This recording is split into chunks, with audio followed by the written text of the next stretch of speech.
The storm is not the problem. Close your eyes for a moment and think about the last time you were truly rattled.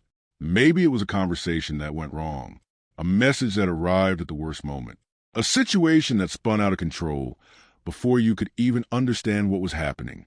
Your chest tightened, your thoughts raced, your body flooded with something electric and overwhelming, and in that moment, it felt like the world was ending, even when you knew, somewhere deep down, that it was not. Now ask yourself, was the problem the storm, or was it that you had never been shown how to stand in one? That is the question this book was written to answer. Most of us were never taught how to handle our inner world. We were taught mathematics, geography, history.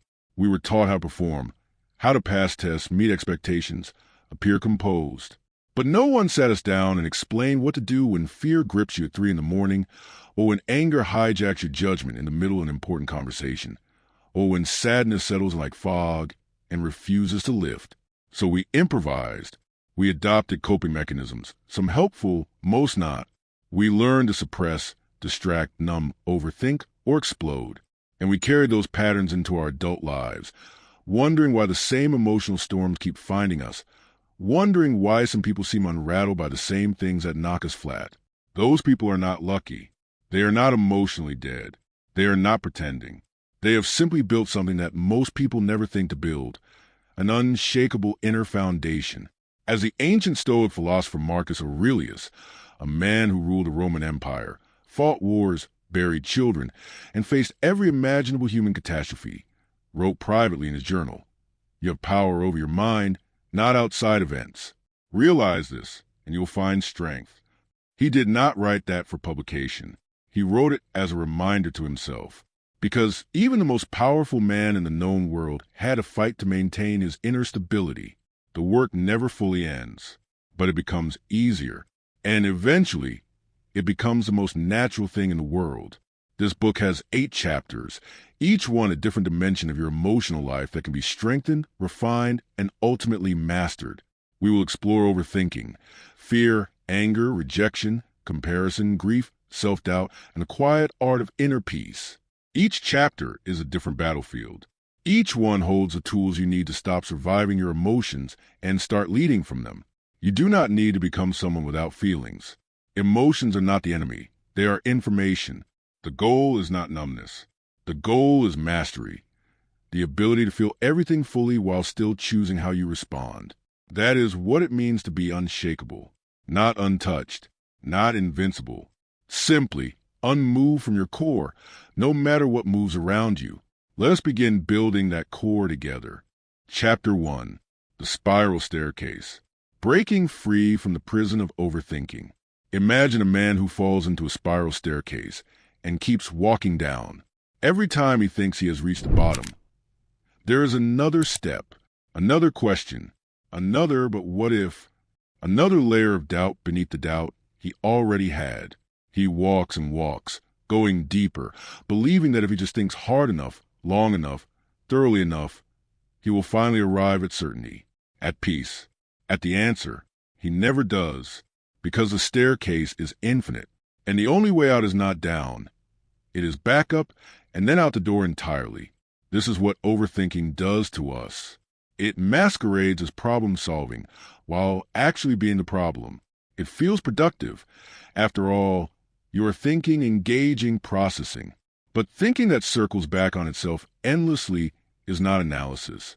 It is anxiety wearing a disguise. Studies in cognitive psychology consistently show that rumination, the technical term for repetitive negative thinking, is one of the strongest predictors of depression and anxiety. Not the difficult events themselves, not the hardships, the repetitive thinking about them, the mind that cannot stop replaying, rehearsing, and regretting. The question is not whether you think too much. Most people with active, intelligent minds do. The question is, can you recognize when thinking becomes a trap? And do you have the tools to step out of it? Thich Nhat Hanh, the Vietnamese Buddhist monk and one of the most respected spiritual teachers of the modern age, offered a deceptively simple observation. The present moment is the only moment available to us, and it is the door to all moments. Overthinking is almost always about the past or the future, regret or anticipation. The present moment, by contrast, contains no catastrophe, only what is actually here, right now, in this breath. Think about a time you were completely absorbed in something you loved, a conversation that lit you up, a creative project that captured you entirely, a moment of physical exertion, so demanding that your mind had no bandwidth left for worry. In those moments, you were not overthinking, not because your problems disappeared, but because your attention was fully anchored elsewhere. This is the first and most powerful tool against overthinking: deliberate presence, the ability to redirect your attention, not by force, not by suppression, but by choosing something more real than the noise in your head. Serena Williams has spoken openly about the mental battles she faced at the height of her career, the moment before a critical serve when the mind wants to flood with what-ifs. Her response was always the same: bring it back to the body, the bounce of the ball, the feeling of the grip, the rhythm of the breath, not because the pressure was not real, but because the body is always in the present, and the present is where performance lives. Here is a second tool: the scheduled worry technique, validated by clinical research at Penn State University. Instead of trying to eliminate worry throughout the day, which often backfires by making you think about it more, you designate a specific 15-minute window each day as your worry time. Any time an anxious thought appears outside that window, you write it down and tell yourself, I will think about this at worry time. What researchers found was remarkable. Most worries felt significantly less urgent or disappeared entirely by the time worry time arrived. The overthinking mind believes every thought demands immediate attention. The unshakable mind knows that most thoughts are just weather, and weather passes if you stop building a house to live in. A third tool is a 5-5-5 test, simple enough to use in real time. When a thought begins to spiral, ask, will this matter in 5 days? In 5 months? In 5 years?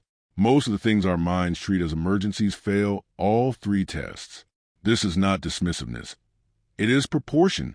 It is training your threat assessment system to stop raising the alarm for shadows. Marcus Aurelius, whose journal we open this book with, also wrote, never let the future disturb you. You will meet it, if you have to, with the same weapons of reason which today arm you against the present. He was the ruler of an empire. He had real problems. And yet his counsel was the same: be here, reason from here, act from here. You will not eliminate overthinking by hating it or fighting it. You eliminate it by becoming so rooted in the present that the spiral staircase loses its grip. One step at a time, you stop going down. You turn around, you find the door, and you walk out into the only moment that has ever actually existed. This one, Chapter 2, The Fire That Refines. Using fear as fuel instead of a cage. In 1519, the Spanish conquistador Hernán Cortés landed on the shores of Mexico with 600 men, 11 ships, and an audacious mission. Upon arrival, facing the prospect of his men losing their nerve and retreating to Cuba, he gave one of the most extraordinary orders in military history: burn the ships. Not damage them, not hide them, burn them entirely. So there was no possible path backward, only forward. His men were terrified.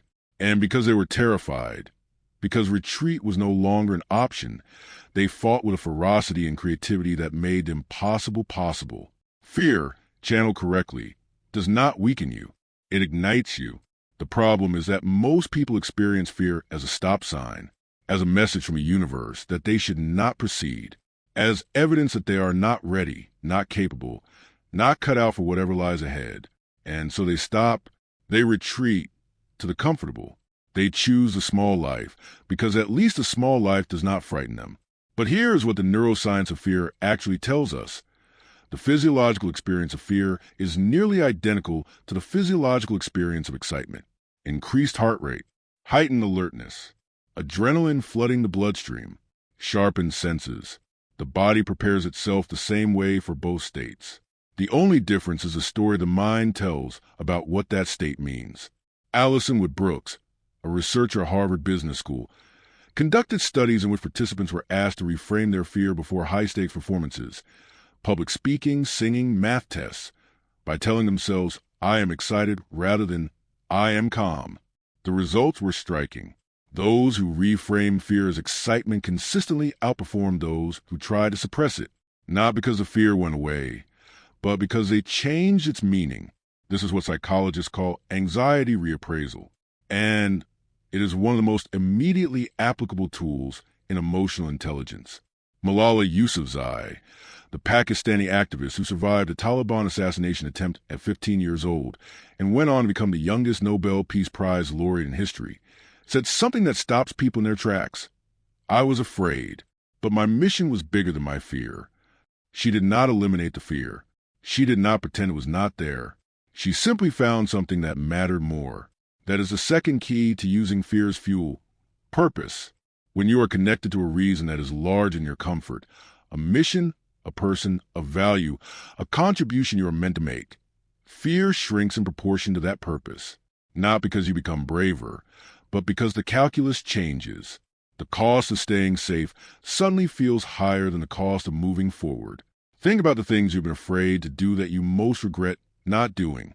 Not the reckless things, the meaningful things, the conversation you never had, the opportunity you never took, the version of yourself you never gave permission to exist. Regret, research consistently shows, is nearly always about inaction, about the risks not taken, not the ones that were. Jeff Bezos, before starting Amazon, used what he called the regret minimization framework. He projected himself to age 80, sitting in a rocking chair, looking back at his life. And he asked, which decision will I regret more, trying, failing, or never trying at all? For Bezos, the answer was clear. He quit his comfortable finance job and drove cross-country to build a bookstore website from a garage. You know how that turned out. The fear did not go away when he made that decision. It came with him in the car, but it rode in the back seat, not behind the wheel. That is the goal, not a fearless life. That would be a dangerous one, but a life in which you are the driver, and fear is a passenger, useful for information, but no longer in control where you are going. The ships are burning. The only direction is forward. Chapter 3. The Hot Coal, Mastering Anger Before It Masters You. There is an old Buddhist teaching that compares holding on to anger to picking up a hot coal with the intention of throwing it at someone else. You are the one who gets burned. It is one of those metaphors so accurate it almost hurts. Anger is perhaps the most misunderstood emotion in the human experience. We are simultaneously told it is dangerous and that we must suppress it, and told that suppressing emotions is unhealthy. We watch people destroy relationships, careers, and reputations in moments of rage, and we vow never to be like them, only to find ourselves in a heated moment saying or doing exactly what we swore we never would. Because anger, unlike most emotions, carries energy with it. It is not passive. It arrives with force, with urgency, with a biological imperative to act. And that energy, unmanaged, moves through us like electricity through an uninsulated wire, burning whatever it touches. But here's the truth that most people never learn. Anger itself is not the enemy. Anger is a signal. It is the emotional equivalent of a smoke detector. Loud, alarming, and telling you that something in your environment requires attention. The problem is not the alarm. The problem is when we respond to the alarm by burning the house down. Dr. Maya Angelou, poet, memoirist, and one of the most emotionally intelligent human beings of the 20th century, wrote, "Bitterness is like cancer. It eats upon the host. But anger is like fire. It burns it all clean." The distinction she draws is everything. Bitterness is anger that has been internalized and left to fester. Anger, properly processed, is clarifying. It shows you what you value by showing you what violation has occurred. When someone disrespects your time, you feel anger because you value your time. When someone betrays your trust, anger rises because integrity matters to you. When you witness injustice, anger ignites because fairness is a core human value. Anger is not irrational. It is a compass. The question is what you do once you have taken a reading. Viktor Frankl, whom we met in our previous book, survived in Nazi concentration camps partly through an extraordinary insight. Between stimulus and response, there is a space, and in that space lies human freedom, the freedom to choose how to respond. This is not a passive or easy freedom. In the seconds after a trigger lands, the space feels microscopic, but it exists, and with practice, it grows. Research from the University of California, Los Angeles, shows that simply naming an emotion reduces its intensity. The act of saying, even silently, internally, I am feeling angry right now, activates the prefrontal cortex, the rational part of the brain, and simultaneously dials down the amygdala, the alarm center. The label creates distance. Distance creates choice. Choice creates freedom. Nelson Mandela spent 27 years in prison, much of it doing hard labor under conditions designed to break him. When he finally walked free, reporters asked how he had survived without becoming consumed by hatred and rage. He said something remarkable. As I walked out the door toward the gate that would lead to my freedom, I knew if I didn't leave my bitterness and hatred behind, I'd still be in prison. He understood what the hot, cold teaching understood. Carrying anger punishes a carrier, not the target. There is a physical practice for anger that neuroscience supports: vigorous movement. A brisk 10-minute walk after a triggering event has been shown to reduce cortisol and adrenaline levels measurably, not because the problem goes away, but because the body metabolizes the biochemical storm that anger creates, making it physically possible to think clearly again. The ancient wisdom of sleep on it is not superstition. It is neuroscience. Learn to name it. Learn to move it through the body. Learn to find the value it is pointing toward. And then, only then, decide how to respond. Because the response you choose from a place of clarity will almost always serve you better than the one you choose from the heat of the coal. Put it down. Not for them. For you. Chapter 4.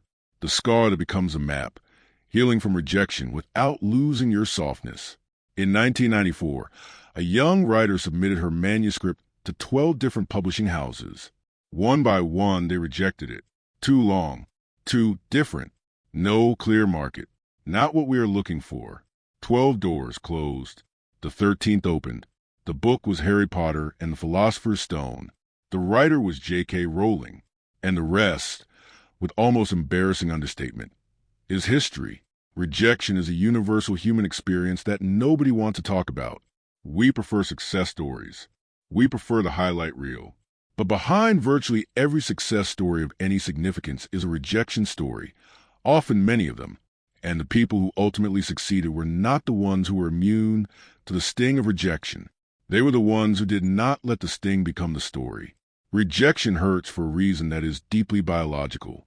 Human beings evolved as profoundly social creatures. For most of our history, being excluded from the group was not a social inconvenience. It was a death sentence. The brain evolved accordingly, treating social rejection with the same neural circuitry it uses for physical pain. The same regions of the brain light up when you are excluded as when you stub your toe hard. This means your pain when rejected is not weakness. It is not oversensitivity. It is your nervous system doing exactly what it was designed to do. The challenge of modern life is that the brain still treats rejection from a job application or a romantic interest as though it were tribal exile, and we have to consciously update that programming. Breen Brown, a research professor at the University of Houston who spent over 2 decades studying vulnerability and human connection, identified something she calls the armor, the protective mechanisms people build around themselves after rejection to prevent ever being hurt again. Walls, emotional distance, cynicism, the vow never to want anything badly enough to be devastated by not getting it. She calls this self-protection. But in her research, she found it to be the very thing that prevents the connection, meaning, and belonging people are actually aching for. In her words, you cannot selectively numb vulnerability. When we numb painful emotions, we also numb joy, gratitude, and happiness. The armor keeps the pain out, but it keeps everything else out too. So what is the alternative? Not reckless exposure, not naive openness to everyone and everything.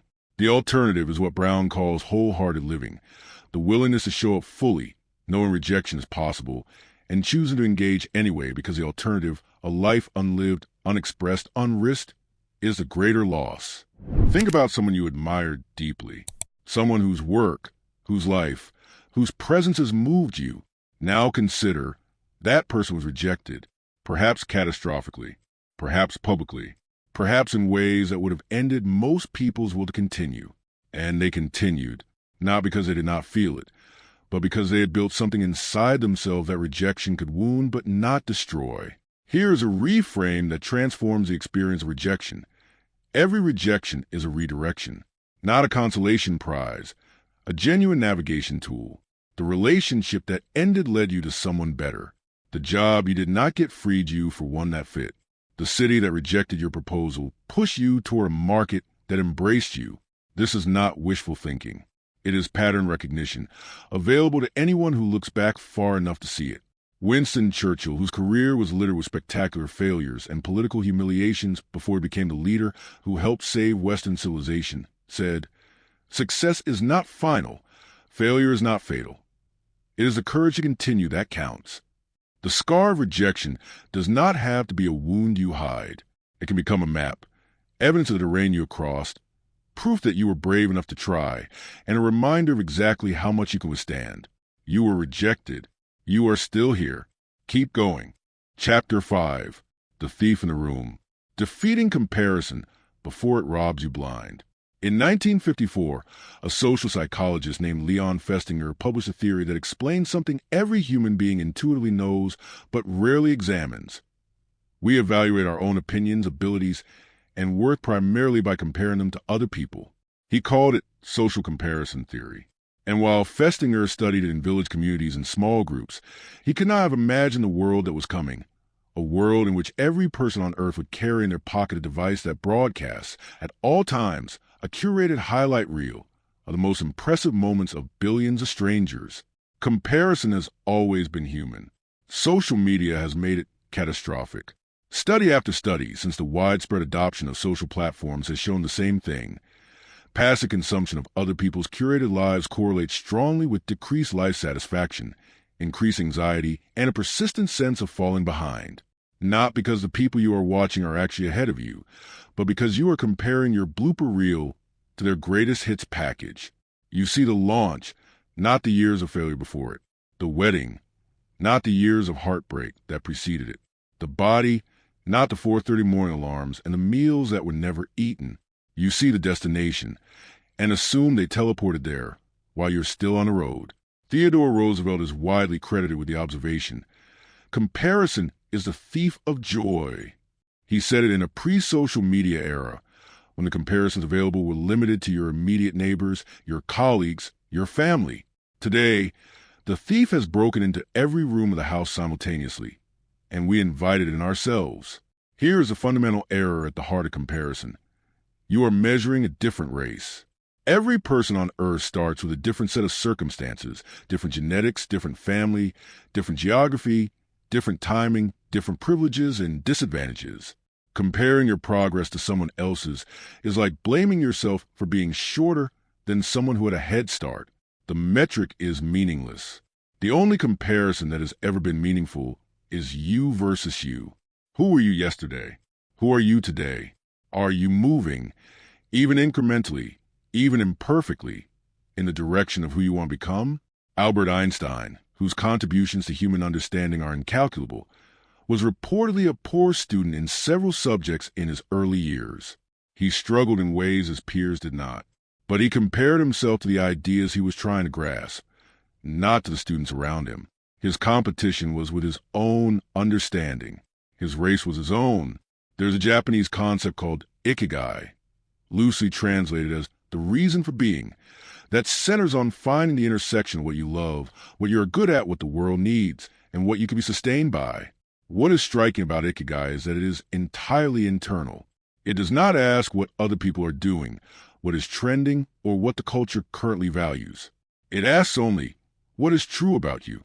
What is uniquely, specifically, undeniably yours? Comparison pulls you outward. Ikigai pulls you inward.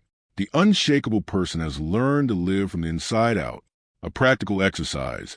The next time you feel the sting of comparison, pause and ask yourself what specifically triggered it. Is it someone's success in an area you have neglected? That is useful information. It is telling you something you care about. Is it someone's lifestyle that conflicts with what you actually value? That is noise. It is telling you nothing about your path. Separate signal from noise. Let comparison be a mirror, not a measuring stick. And remember, The person you are scrolling past has no idea what chapter they are in. Neither do you. The only way to find out how your story ends is to stop watching someone else's and keep writing your own. Chapter 6. Walking through the valley. Navigating grief without losing yourself. There is a valley in the human experience that everyone enters and no one wants to talk about. It has no official beginning and no clear end. Its terrain is unpredictable. Some days you think you have emerged from it, only to find yourself back in its depths without warning.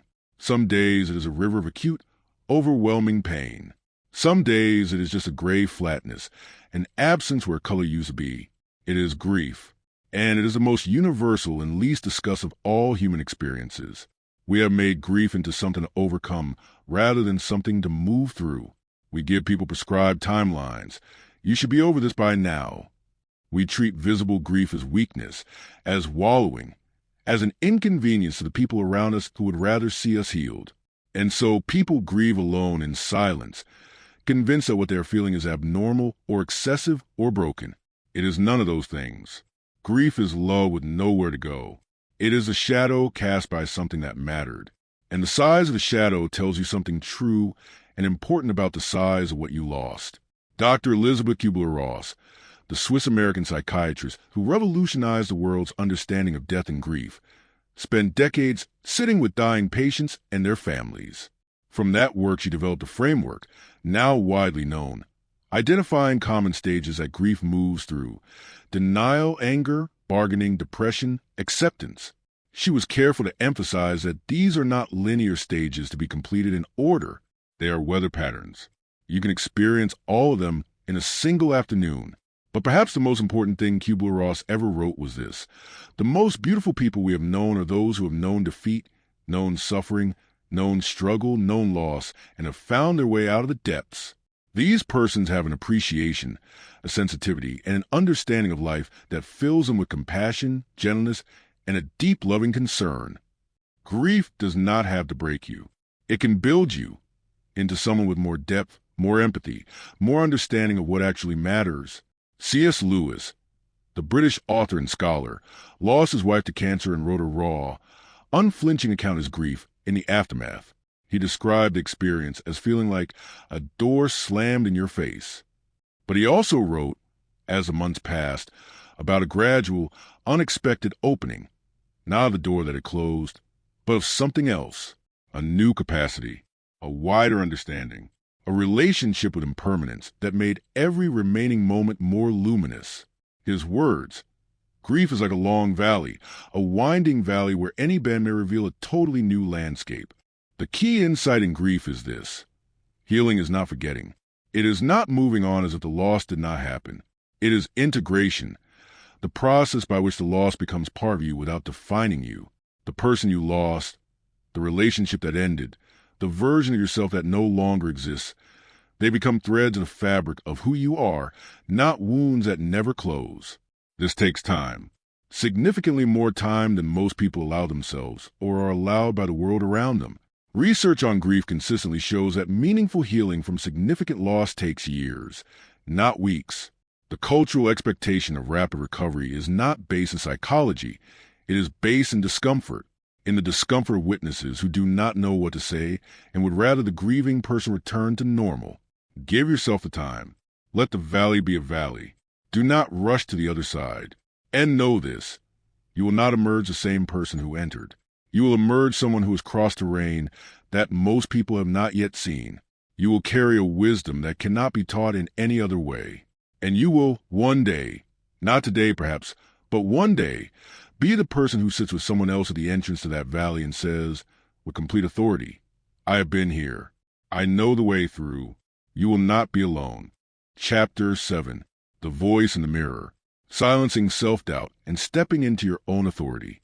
There is a voice that almost every human being knows intimately. It speaks in your own accent, often in your own vocabulary, and has been with you so long you sometimes mistake it for truth. It tells you that you are not ready, not good enough, not smart enough, experienced enough, credible enough. It tells you that someone else should be doing this, that people will see through you, that the confidence you project is a performance that is about to be exposed. It is a voice of self-doubt. and it is one of the great universal human experiences. So universal, in fact, that researchers gave its most extreme form a clinical name, imposter syndrome. The persistent belief that your achievements are undeserved, that you have fooled people into thinking you are competent, and that sooner or later the truth will surface. In a landmark study by Dr. Pauline Clance and Dr. Suzanne Imes, who first formally identified and named imposter syndrome in 1978, the phenomenon was found to be remarkably prevalent among high-achieving individuals, not people who were failing, people who were succeeding, sometimes spectacularly, while privately convinced they were frauds. Maya Angelou, who wrote 11 books, received over 50 honorary degrees, and was one of the most celebrated writers in American history, said openly, "I have written 11 books, but each time I think, they're going to find out now. I've run a game on everybody, and they're going to find out." If Maya Angelou wrestled with his voice, so can you, and if she did it anyway, so can you. Here's the first truth about self-doubt. Its presence does not indicate incompetence. If anything, the research suggests the inverse. The Dunning-Kruger effect, one of the most replicated findings in psychology, shows that the least competent people tend to overestimate their abilities, while the most competent tend to underestimate theirs. Confidence, paradoxically, often decreases as real knowledge increases, because knowledge reveals how much there is left to know. So if you doubt yourself, you are probably not fooling anyone. You probably just know enough to know the limits of what you know. That is called wisdom, not fraud. The second truth, action is the antidote. Self-doubt thrives in inaction. It lives in the space between the intention and the attempt, growing larger the longer you wait. The moment you begin, imperfectly, nervously, without any guarantee of success, the doubt has something to argue against. Evidence, data, proof that you can do the thing, even if you cannot do it perfectly yet. Albert Einstein once remarked, "A person who never made a mistake never tried anything new." The mistake is not evidence of inadequacy. It is evidence of attempt. An attempt is the only raw material from which mastery is ever made. The third truth is perhaps the most radical. You do not have to silence the voice to act. You can let it speak and act anyway. The goal is not to eliminate doubt. It is to stop letting doubt make decisions. The doubt is a tenant in your mind, but you own the building. The tenant does not get to decide where you go. Oprah Winfrey, who built a media empire from a childhood of poverty and abuse, has spoken at length about the ongoing nature of self-doubt, how it never entirely leaves, how even at the height of her success, she occasionally feels its pull. Her approach is not to fight it. It is to feel it, acknowledge it, and then walk toward the thing it is warning her away from anyway. She once said, "The biggest adventure you can take is to live the life of your dreams." Note that she did not say the biggest adventure is to be fearless, doubtless, or certain. She said to live it, regardless of everything the voice tells you. Today, look in the mirror, not at your flaws, at the person who has come this far, at the person who has survived every hard day, every doubt, every moment of wanting to quit and not quitting. That person is not a fraud. That person is the realest thing in the room. Start there. Build from there. The voice will protest. Go anyway. Chapter 8. The Quiet That Holds Everything. Cultivating Inner Peace as a Daily Practice. We have traveled far together in this book. We have climbed out a spiral staircase of overthinking, reframed fear's fuel, learned to metabolize anger, survive rejection, resist comparison, move through grief, and act in the face of self-doubt. Each of those was a battle. Each one required something from you. Now we arrive at the destination that makes all of it sustainable. Not another battle, an arrival. The thing that all those fights were ultimately for. Inner peace. And the first thing to understand about inner peace is that it is not what most people think it is. It is not the absence of problems. It is not a state you achieve once and maintain forever. It is not the exclusive possession of monks, mystics, or people whose lives lack difficulty. Inner peace is a practice, a daily returning, a choice made repeatedly, in small ways and large, to come back to your own center, regardless of what is happening at the periphery. The word peace comes from a Latin root meaning a pact or an agreement. Inner peace is ultimately an agreement you make with yourself. that your well-being does not depend on external conditions aligning perfectly, that you can be okay, genuinely, deeply okay, even when things are not. Thich Nhat Hanh, who taught us about presence in our chapter on overthinking, spent his life developing what he called mindful living, not as a meditation technique, but as a way of being in every moment of every day, washing dishes, walking to a meeting, waiting in a line. He taught that peace is available in every moment, not as an escape from life, but as a complete engagement with it. His words, peace is present right here and now, in ourselves and in everything we do and see. The question is whether or not we are in touch with it. The practices that build inner peace are not dramatic. That is the point. They are the small, daily acts of maintenance that most people skip because they feel too ordinary to be powerful. Sleep. Research by Matthew Walker at the University of California has conclusively shown that adequate sleep is the single most powerful lever for emotional regulation available to human beings. A sleep-deprived brain is 60% more reactive to negative stimuli. It catastrophizes, it overreacts. It cannot distinguish between genuine threats and imagined ones. The most advanced meditation practice in the world cannot compensate for consistent sleep deprivation. Movement. Even 30 minutes of walking changes your neurochemistry in ways that antidepressants attempt to replicate. It reduces cortisol, increases serotonin and dopamine, creates the physiological conditions in which peace is actually possible. Silence. In a world of constant input, notifications, content, news, noise, deliberate silence is a radical act. Even 10 minutes of genuine quiet each day allows the nervous system to downregulate, the mind to settle, and the inner voice that the noise drowns out to finally be heard. Gratitude, not as a forced positivity practice, but as a genuine daily audit of what is present and good. Research by Dr. Robert Emmons of the University of California, Davis, has shown that people who consistently practice gratitude report higher levels of positive emotion, greater life satisfaction, and stronger immune function. The practice does not change your circumstances. It changes your nervous system's relationship to them. Connection. Human beings are not designed for isolation. Genuine, unhurried connection with other people. Conversations that go beyond the surface, relationships in which you are truly known, is one of the most robust predictors of well-being in the entire psychological literature. Marcus Aurelius, who lived at the center of one of history's most demanding positions, wrote, "Confine yourself to the present." 5 words. The entire practice of inner peace, compressed to its essence. You have come through a lot to arrive at this chapter. You are still here, still reading, still building something inside yourself that the world cannot take away. That is not nothing. That is everything. The quiet is not the absence of the storm. It is the place inside you that the storm cannot reach. You have always had it. This book was simply the reminder. Go there often. Stay as long as you can. And when the world pulls you out, and it will, you now know the way back. You are unshakable. Not because nothing moves you, but because nothing can move you from yourself. Conclusion. The foundation that never moves. You have now walked through 8 dimensions of the unshakable life. Overthinking, fear, anger, rejection, comparison, grief, self-doubt, inner peace. 8 different arenas. 8 different sets of tools. One unifying purpose. To build in you a foundation so deep and so solid that whatever the world sends your way, you remain rooted, resourced, and fundamentally okay. None of this is a one-time achievement. You will overthink again. Fear will return. Anger will rise. Rejection will sting.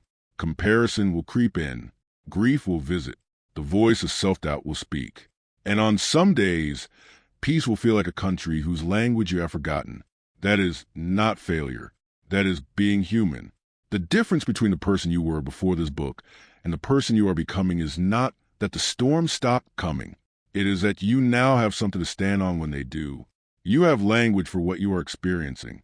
You have tools to work with. You have the understanding that what you feel does not have to determine what you do.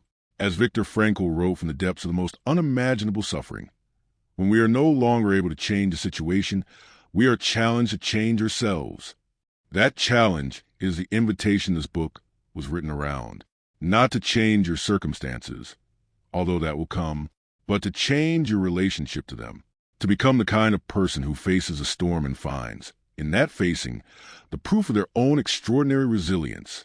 You are more capable than you know, more resilient than you have been shown, more worthy of peace than anyone has perhaps told you. The foundation is yours. It always was. Now go build something extraordinary on it.